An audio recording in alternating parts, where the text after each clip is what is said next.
आज से 20 साल पहले की बात है। यह कहानी मध्यप्रदेश के सागर जिले के साहिबगंज गांव की है। उस गांव में ज्यादा छोटे वर्ग के लोग रहते थे। गांव बहुत प्यारा था और वहां के लोग भी। लेकिन उस गांव में एक ऐसी जगह है जहां रात को तो क्या, दिन में भी लोग जाने से डरते थे।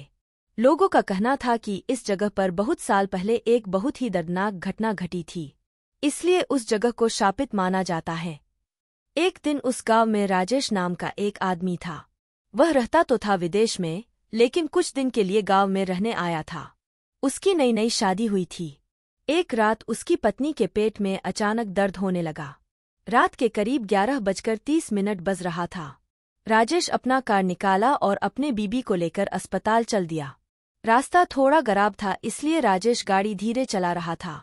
थोड़ा आगे जाने के बाद एक चौराहा आया और वहीं पर उसकी गाड़ी खराब हो गई। रात का समय का और रास्ता भी एकदम सुनसान था। अगल बगल कोई दिख भी नहीं रहा था कि वो किसी से मदद मांग सके। राजेश कार से बाहर निकला और थोड़ा आगे जाकर किसी से मदद मांगने के लिए गया। वहां पर सिर्फ 5-6 ही घर थे और वो भी सुनसान। एक भी आदमी दिखाई नहीं दे रहा था। ऐसा लग रहा था कि यहाँ पर कोई रहता ही नहीं है।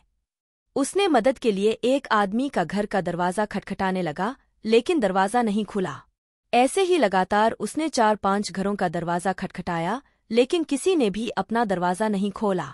उधर गाड़ी में उसकी पत्नी दर्द से तड़प रही थी। फिर उसने गुस्से में चिल्लाकर बोला, ये बस्ती वाले लोग कैसे हैं, किसी की मदद भी नहीं करते हैं। तभी थोड़ी देर बाद एक बुजुर्ग आदमी धीरे से अपना दरवाज़ा खोला और उसके पास जाकर बोला, क्या हुआ बेटा, तुम क्यों इतना परेशान हो? राजेश उस बूढ़े बाबा को अपनी परेशानी बताया।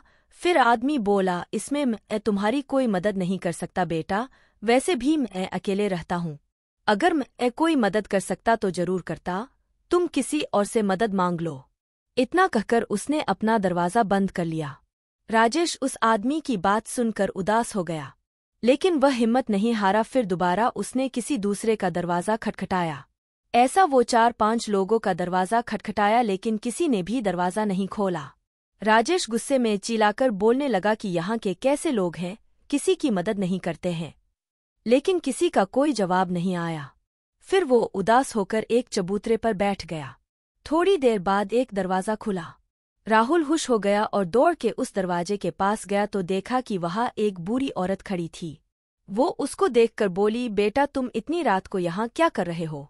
राजेश उस औरत को अपना सारा किस्सा सुनाया तो उस औरत ने कहा, तुम्हें अब चिंता करने की जरूरत नहीं है, मैं तुम्हारी मदद करूंगी। पिछले 20 साल से मैं नर्स का काम करती थी, अब बूढ़ी हो गई हूँ इसलिए काम छोड़ दी हूँ।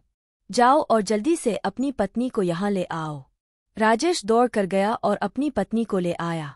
उस औरत ने नेहा का नाम भी देखा और राजेश को कुछ दवाइयाँ लाने को कहा। अब राजेश दवाइयाँ लेने गया, लेकिन वहाँ उस सुनसान इलाके में कोई भी दवाई की दुकान नहीं दिखी। राजेश लगभग 2 घंटे से दवाई की दुकान ढूंढ कर थक गया, लेकिन कहीं भी उसको दुकान नहीं दिखी। आखिरी में वो निराश होकर वापस उस औरत के पास आ गया। जब वो वहाँ पहुंचा और उस बूढ़ी औरत के कमरे की ओर देखा तो चौंक गया।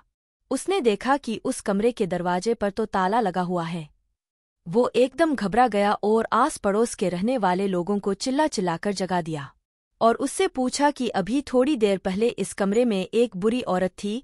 अपने बीमार पत्नी को उनके पास छोड़कर दवाई लेने के लिए गया था और जब मैं वापस आया तो देखा कि यहाँ पर ताला लगा हुआ है। क्या आप लोगों को पता है कि वो कहाँ गई? राजेश की ये बात सुनकर वहाँ पर मौजूद सारे लोग घबरा गए और फिर बोले कि ऐसा हो ही नहीं सकता, क्योंकि कई साल पहले वो औरत मर चुकी है। लोगों की बातें सुनकर राजेश को घबराहट होने लगी और वह बिलख बिलख कर रोने लगा। फिर उसने पत्थर मार मार कर ताला तोड़ा और फिर अंदर गया। अंदर गया तो देखा कि उसकी पत्नी मर चुकी थी। उसको देखकर राजेश चिल्लाकर रोने लगा। तभी वो बूढ़ी औरत भूत बनकर उसके सामने आई और बोलने लगी, कई साल पहले मैं भी तुम्हारे जैसे चिल्ला चिल्लाकर मदद मांग रही थी जब कुछ गुंडों ने मेरी बेटी को उठा कर ले जा रहे थे। इस बस्ती के एक भी इंसान ने मेरी मदद नहीं की और मैं अपने बेटी के वियोग में तड़प तड़प कर मर गई। और तब से लेकर आज तक यहाँ कोई किसी की मदद नहीं करता है और ना ही करेगा। और अगर तूने कुछ चालाकी किया तो तेरी भी जान जाएगी, जैसे तेरी पत्नी की गई है। इतना बोलकर वो वहाँ से विलुप्त हो गई। राजेश उसकी बात सुनकर वहां से रोता हुआ अपनी पत्नी की लाश लेकर वापस अपने घर की ओर चला गया।